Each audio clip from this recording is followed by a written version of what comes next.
something that's hard to convey, but it's important that, and I've talked to Bunny about this over time, the no single moms is a perfect policy right up until you hit around 40. This is for men.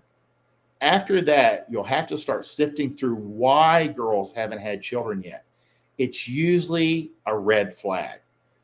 Once you hit about 35 and girls haven't had children by about 35 to 40, it's usually something's gone badly wrong.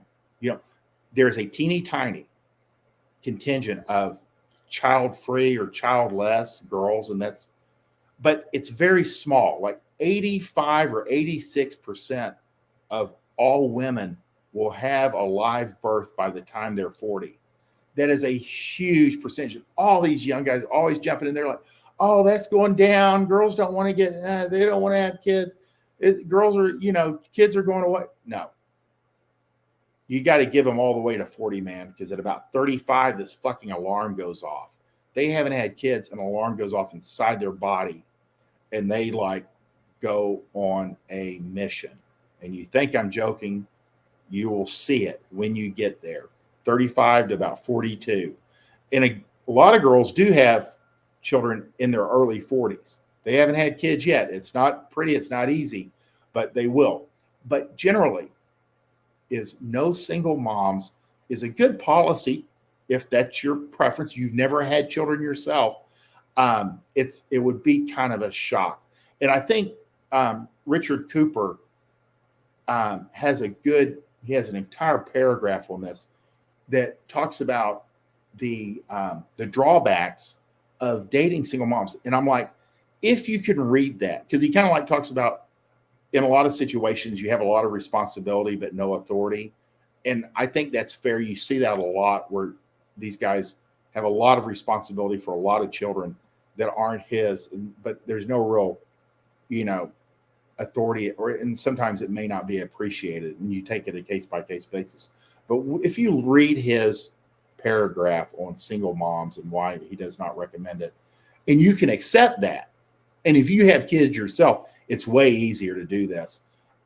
You understand the trade-offs. You understand the deal. You're like, okay, I'll take the responsibility without the authority, or I will at least understand that that's a possibility. You assume the risk.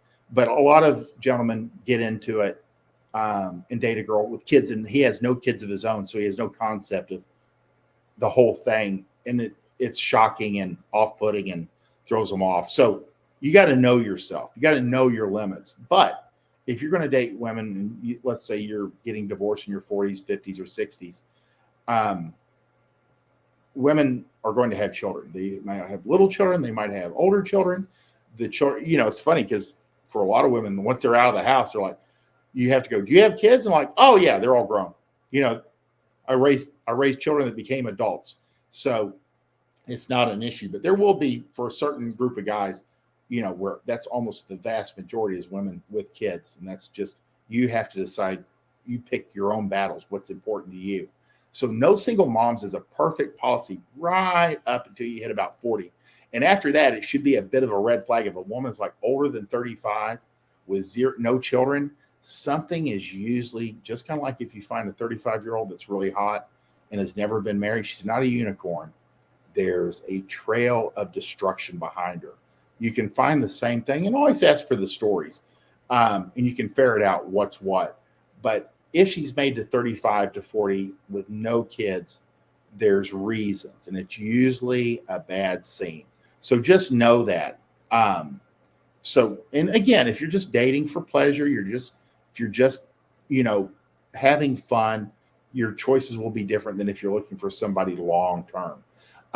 That's the real deal. And again, like I said, if this is something that really concerns you, always say, read Richard Cooper's paragraph on this. He really lays out all the negatives. And then you go, you know what? I can assume that risk. It's like you signing off before you go parachute or jump out of a plane. You're like, okay, it's not the best idea in general, but I'm going to do it anyway. So, you assume the risk and you kind of know the deal. And that's a real deal. And that's just a sophisticated view. Because anytime I see some guy go, no single moms, I'm like, always question, like, how old are you? And they're like, 23. So you're like, okay, yeah, that makes sense. All right, girls